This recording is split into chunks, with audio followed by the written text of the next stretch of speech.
رسول الكريم أما بعد فأعوذ بالله من الشيطان الرجيم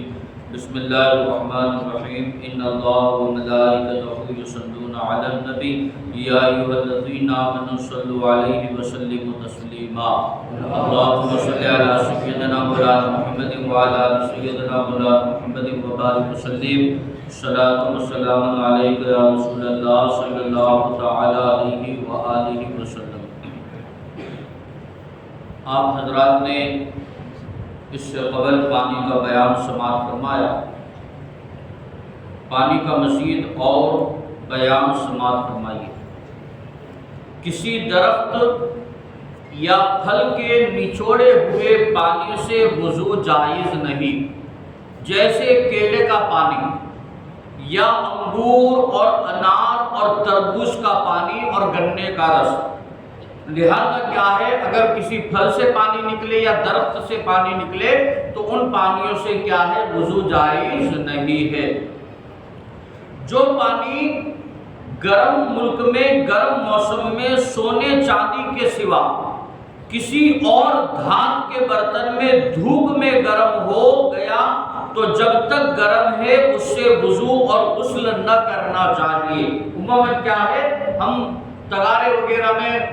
چھت کے اوپر پانی رکھ دیتے ہیں اور دھوپ کی وجہ سے کیا ہے، وہ پانی گرم ہو جاتا ہے۔ ٹنکی کے پانی کی بات نہیں کر رہا، کھلا پانی کیا ہے، کسی برتن میں ہم چھت کے اوپر رکھ دیتے ہیں، اب وہ پانی کیا ہے، دھوپ کی وجہ سے گرم ہو جاتا ہے، تو ایسے پانی سے وضو یا غسل نہیں کرنا چاہیے، بلکہ بدن کو کسی طرح نہ پہنچنا چاہیے، یعنی بدن پر بھی وہ پانی نہیں لگانا چاہیے، یہاں تک کہ اگر اس سے کپڑا بھیگ جائے تو جب تک ٹھنڈا نہ ہو لے اس کے پہننے سے بچے۔ کیا وجہ ہے کہ دھوپ کا گرم پانی ہے تو اس سے اتنا احتیاط کیا جا رہا ہے، نہ اس سے وضو کرنا کا حکم ہے، نہ اس سے غسل کرنے کا حکم ہے، نہ اسے اپنے بدن پر لگانے کا حکم ہے، بچنا چاہیے۔ اگر کوئی کر لے گا وضو ہو جائے گا، غسل بھی ہو جائے گا، لیکن بچنے کا حکم کیوں ہے؟ اس لیے کہ اس پانی کے استعمال میں اندیشہ برس ہے، پھر بھی اگر وضو یا غسل کر لیا جائے تو ہو جائے گا،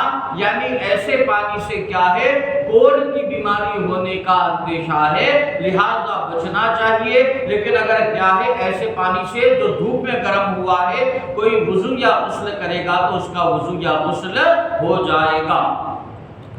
کافر کی خبر کہ یہ پانی پاک ہے یا ناپاک ہے مانی نہیں جائے گی، دونوں صورتوں میں پاک رہے گا کہ یہ اس کی اصلی حالت ہے۔ پانی کی اصلی حالت کیا ہے؟ پاک ہونا ہے، پھر بعد میں کوئی چیز پڑتی ہے تو ناپاک ہو جاتی ہے، لیکن اگر آپ کو پتا نہیں کہ پانی پاک ہے یا ناپاک ہے، اب کافر خبر دے رہا ہے، کوئی کیا ہے، غیر مسلم خبر دے رہا ہے کہ پانی پاک ہے یا ناپاک ہے، تو اگرچہ وہ پاک کہے کافر یا ناپاک کہے، لیکن وہ اصل صورت میں کیا رہے گا؟ پانی پاک ہی رہے گا، کیونکہ پانی کی اصل کیا ہے؟ پاک ہونا ہے۔ نابالغ کا بھرا ہوا پانی کہ شرعاً اس کی ملک ہو جائے، اسے پینا یا وضو یا غسل یا کسی کام میں لانا اس کے ماں باپ یا جس کا وہ نوکر ہے اس کے سوا کسی کو جائز نہیں، اگرچہ وہ اجازت بھی دے دے، اور اگر وضو کر لیا تو وضو ہو جائے گا مگر گنہگار ہوگا۔ ایک نابالغ بچہ ہے، اب اس نے نل سے پانی اپنی محنت سے بھر لیا، اب وہ مالک ہو گیا، اب اس کی اجازت کے بغیر اگر وہ اجازت بھی دے دے گا تو بھی کیا ہے، استعمال نہیں کر سکتے، کیونکہ نابالغ کی ملک کو استعمال کرنے سے شریعت نے منع کیا ہے، تو لہذا اس کے ماں باپ یا وہ کسی کا نوکر ہے وہی استعمال کر سکتے ہیں، لیکن اگر نابالغ نے کوئی پانی بھر لیا تو اگر کیا ہے، وضو کر لیا وضو ہو جائے گا، لیکن کیا ہے، بندہ گنہگار ہوگا۔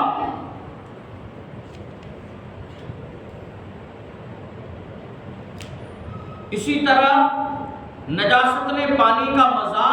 بو،